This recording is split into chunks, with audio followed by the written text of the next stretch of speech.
Hi, welcome to One Word a Day. I'm Sophie, your pilot into the universe of Chinese. We're going to continue our journey in discovering just one more Chinese expression a day. Yesterday, we talked about a very colloquial Chinese expression. 三天打鱼两天晒网 means you work 3 days fishing and you spend another 2 days to dry your net, which is totally unnecessary and it's really a lame excuse not to work. So that's 三天打鱼两天晒网.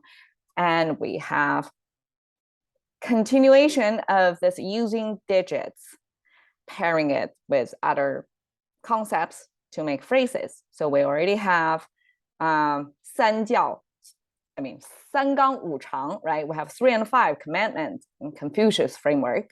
And now today we have 三教九流. So instead of 五, we have 九 this time.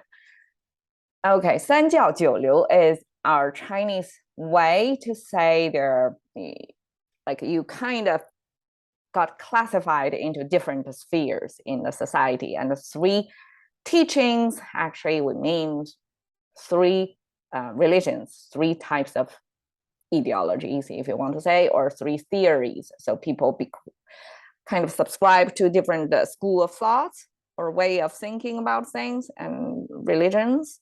So that's the 三教, and then 九流 is 流 we use streams to mean walks of life. So we just counted to 9 because 9 is from 1 to 9 is the biggest number, right? So 九 simply means many. But you can see between 3 and 9 there are certain relationships as well. It gotta be sharing some elements between. So we have 3: heaven, earth, human. That's our concept of 3. Very philosophical. It keeps remind humans our position in the world between heaven and earth. Okay. And 九, okay, we have this separated human figure. 八 means number 8. I don't exactly know why the separation of human figure, or oftentimes in ancient language expressions, this means separation. This could also mean the breath, like going separated, diffused, something like that. So this number 8, and then we add a horizontal line on top of this number 8.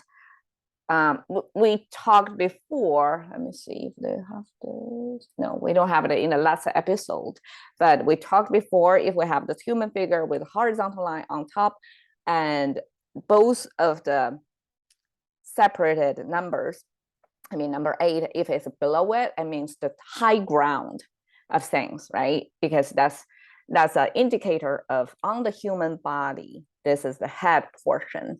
So that's kind of indicator or the symbols to tell you that's the high ground on you because it's pointing to your head.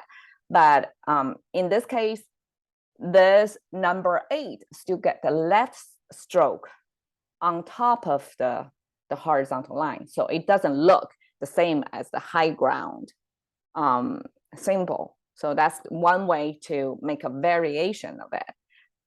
But it does come from number 8, but we add a horizontal line on top of it.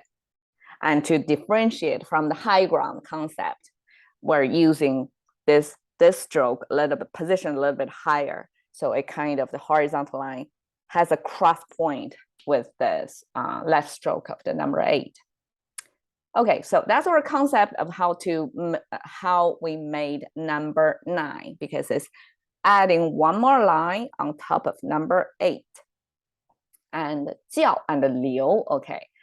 教, I talked about this. This means teaching, but teaching, the ultimate teaching is religious teaching, right? It's like a whole system of understanding how the world works, right? And gives you clues how you're going to behave in response to how the world works, right? So the whole theory about it. So that's from teaching, and then we generalize that to religion. And how, now let's come down to the origin of the teaching. So we have the symbol, this circle with this kind of shape. So this means small children. When it becomes an adult, it has two legs. But in depicting the small children, we have this, legs come together, and then we have the arms kind of giving a hug kind of shape, right? Hands raised up, and then we have big head, right? Because children normally are oversized in their head portion. Head in relationship to the body is oversized, right? So that's our depiction of children. And the two crosses above it actually is a sort of abstraction, because looking at the contemporary Chinese, we can sort of see it does not look exactly the same, but I guess it is. So it's cross and another cross, right? But this symbol is a kind of simplification, like super simplification, and means gray hair or people who are senile, who are older and have their, I don't know, we use hair to depict older people. Probably hair is a very pronounced feature of older people, that their hair turn gray. It looks different from the other, part of the population. So children placed below older people. This visual image of positioning children below older people is a kind of expectation of Chinese people, that you are going to serve your parents, people who are senior to you. Mostly your parents, that you're going to serve them in their old age. You're going to be, underneath them. You're going to position yourself underneath your parents, even when they are old. They are weaker than you. They probably cannot support you much, but it's the time for you to support them. So that's the expectations of Chinese people in general. Like, xiao is the main thing, main deal. If you're Chinese, xiao is really an expectation. Like, you don't even need to say it, but it's up there, one main expectations of you, right? And then the right side is a 3-finger hand symbol with this. This is a kind of a tool. In the ancient times, this is kind of a tool or a symbol abstracted to use as all kinds of tools. It could be a tool to decode the intentions of the divine. And we have this called bu. We have zhan bu. So you kind of psychic reading of the intention of how the world is going to happen next, kind of a macro, right? Economics in the ancient times, prediction, what big world-changing events is going to happen. That's not just your individual lives, but could apply to the whole world, that kind of.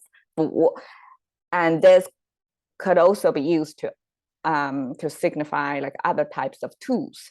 And in this concept of holding by a hand with this tool symbol, it means flogging, whipping, some kind of a disciplinary punishment, corporal punishment symbol. So there we go. We have this, expectation of children be supportive to their old age parents. And also we have this punishment next to it.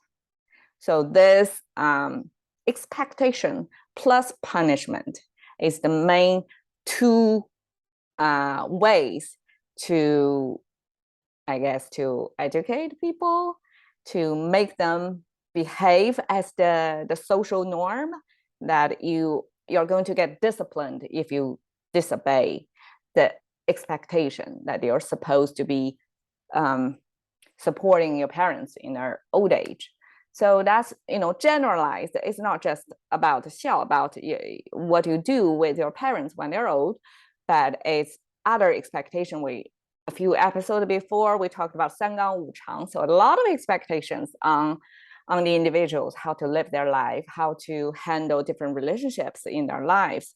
So all that are, just used as a xiao concept to represent all that expectations. And then this disciplinary measures right next to it. So that's our teachings abstracted.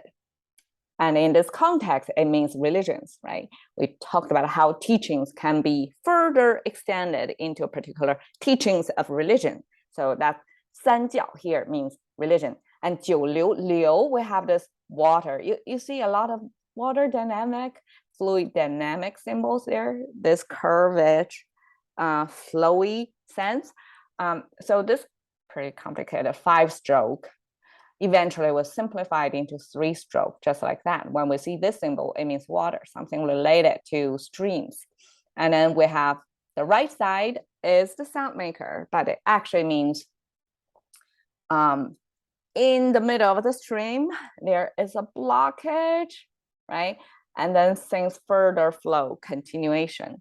So the whole water sign, fill the symbols on the left side, and this portion, water flowing, compose together this concept of streams.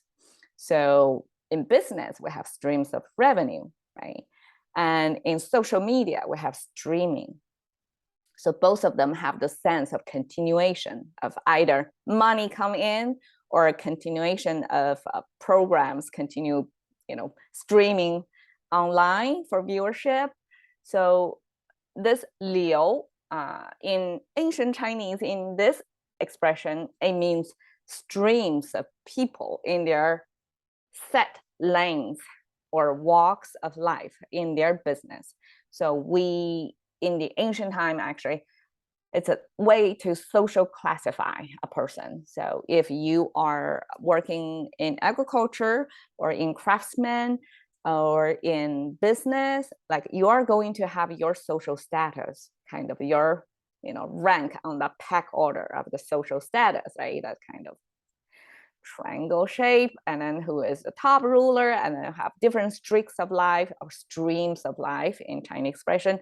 And then we have 3 religions kind of governing how people think, and 九流 is how they make their living, right? So in both of thinking and the living things, we classify them into 3 mainstreams of thinkings and 9 mainstreams of livelihood. And here, okay, there are a lot of Chinese words on there. I don't even want to read through because it's a lot, but it's an Asian way. From those engravings on the stone. So that's how the ancient messages carved into the stone. That's how it got preserved, and we get to see it today. And you can see this break points on the stone, right? That kind of further testify, well, this is an ancient piece that went through life and things got cracked up over the years. And over here, you kind of can see 三教九流 writings on there. Can you see? I'm going to take a minute, wait for your eyes to detect 三教九流 writing on here. Okay, it's here. 三教九流. And you can see these are the ancient ways of 教 and the 流, not the simplified Chinese. So this is original Chinese, and then it's written from the right to left. So the ancient sequencing of words placement is from right to left. And that's the title of this piece. When it goes to the detailed passages, it's also from right to left, but it goes from top to down, top down. And here you can see a lot of 教. I don't know why it becomes simplified Chinese all of a sudden. Like this is the original 教, but this is simplified 教that looks like this.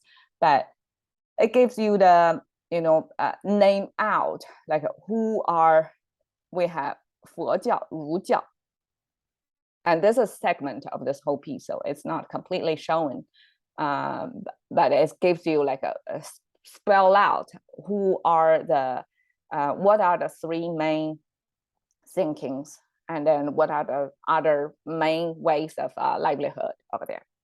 All right, cash into the currency of thinking by one word a day with Sophie. See you another day.